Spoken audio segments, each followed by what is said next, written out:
reason to die. 38th of New York's finest versus one guy in a unitard.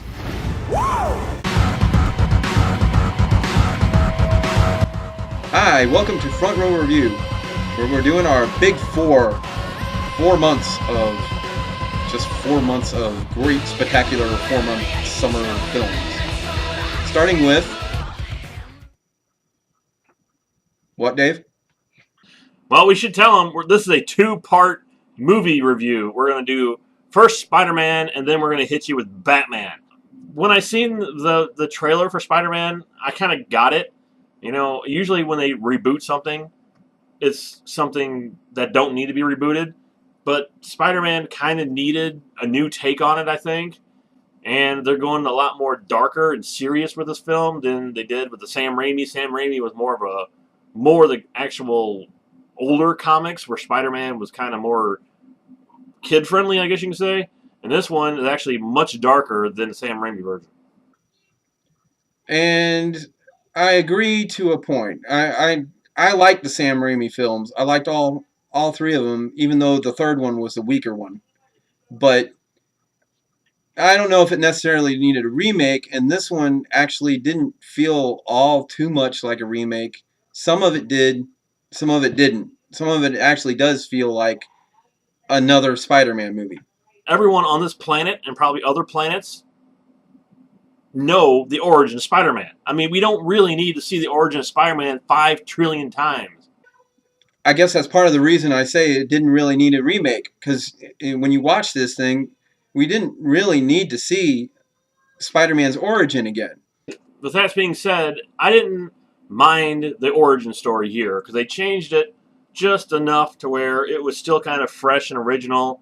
And even though it was still the Spider-Man origin, it was, changed just enough to where it didn't bore me, because even though I knew the origin of Spider-Man, they did it in a way that it was actually interesting. I don't know. I wish they would have stayed out of his origin, but at the same time, they kind of needed to do some of the story to tweak it a little bit for this movie. The things I like about this movie a lot is Andrew Garfield. I thought he was an amazing Peter Parker and amazing Spider-Man, and since it's called amazing. And I love the fact they took away the generic, web shooter that Sam Raimi put in his film, because when I was a kid, the coolest thing about Spider-Man was somebody was able to create some really cool webbing and shoot it and then swing from the street lights and fly through the city. And when you're a kid, you think, wow, I could do that. But if you have a generic sort of web that already shoots out of your wrist, you're like, wait a minute, I can't do that. And it kind of takes away the whole coolness of Spider-Man to me. Well, I actually kind of like the Sam Raimi version where it was part of him. It was part of his DNA. I actually did kind of enjoy that. And in here, they kind of keep that, but then they also... I mean, the whole Spider-Man thing the spider becoming part of Spider-Man is still there, but then he adds these web shooters, which, I don't know. I don't mind the web shooters, but I kind of like the other twist that Sam Raimi had done. The Lizard was really cool in this movie. I really like what they did with him, and he was, I guess, mostly CG or all CG, but I kind of liked his design. I thought he was really cool looking, and I also like the fact that he was an actual threat to Spider-Man, because it's like he's not like a guy in a Power Ranger suit flying around.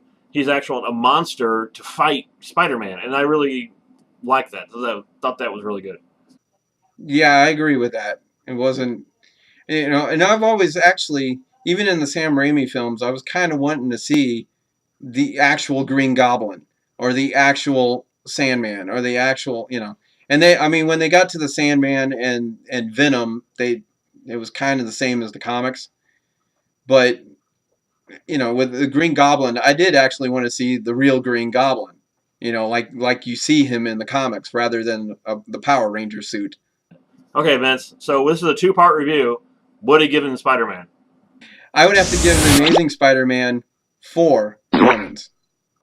Yeah, I mean, I really enjoyed the film, but again, there was nothing really about it I didn't really like except for the origin. I want to see a Spider-Man movie. I don't want to see origin Spider-Man. But other than that, I really enjoyed the film, and I would have to give it a 4 out of 5 as well. Welcome back to Front Row Review. We didn't go anywhere. Oh, we didn't? So Christopher Nolan's third movie here, The Dark Knight Rises. Okay. That's pretty much all we had to say about that one. Okay, so what are you going to give that one, Vince? Now that we got that all out of the way. When I go see a Christopher Nolan movie, let it be Batman or, Inception or anything that he films, it was kind of like my feeling when Spielberg used to make movies. Okay, it's an event. You go see it. It's not like, oh, well, let's just go see this movie. No, it's Christopher Nolan, and I consider him amazing director. And it really feels like, oh my God, we're going to go see something phenomenal here. And he has yet to let me down. Right. So far, he's done just an amazing job with the Batman films. And Dark Knight Rises is no different. It is an amazing movie. I absolutely enjoyed it from beginning to end. But I can't say that I liked it better than the second one. I actually did like The Dark Knight better than this one. And see, I don't know. It was a completely different film than the second one. And that's what I like these Christopher Nolan Batman movies, is because the first one is a totally different film from the second one, which is a totally different film from the third one. But yet, the third one has a little bit of similarities to the first one. It goes back to its origin story, which I thought was kind of cool, to end his...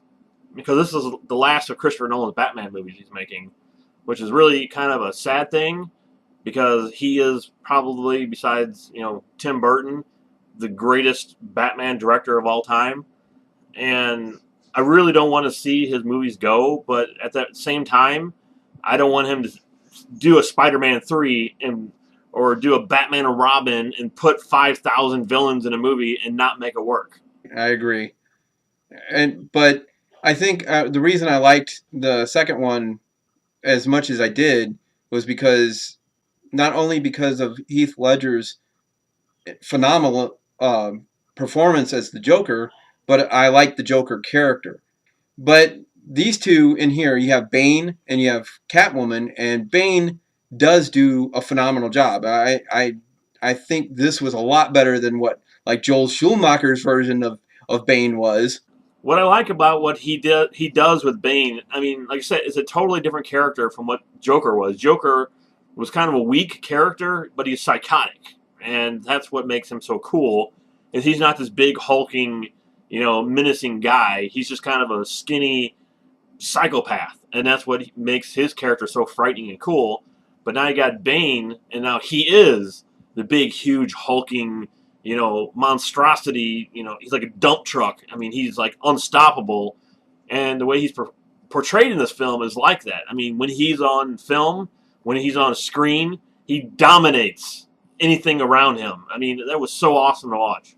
I am Gotham's reckoning. It was throughout the entire theater. It was like his voice took over everyone else's voice in the entire movie whenever you heard it. I thought that was awesome. I loved, I don't know what effect they used for that, but it was like, yeah, I mean, when he talked, you're like, it was hard to explain, because it's like it's all consuming. I mean, it's like Bane is talking to me.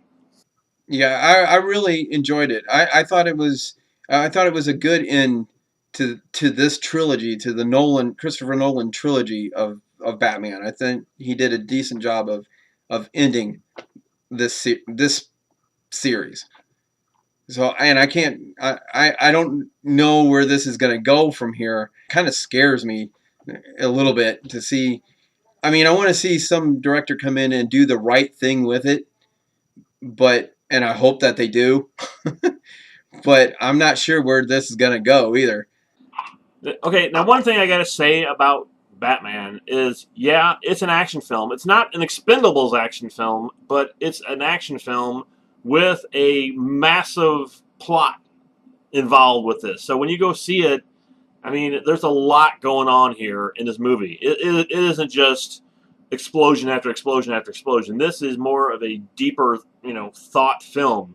So if you're going to see it and you're expecting to be blown away by, explosions every 5 seconds, that's not this movie. This movie is more of a thinking person's film. All right, Vince, Christopher Nolan's Batman. I can go ahead and tell you, scope!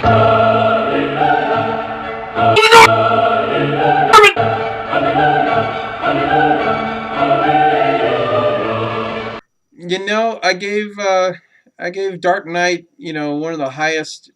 Even that was our first review too, and I gave it the highest thing that we could give it, and with the Dark Knight Rises, I would have to give it good old Norman.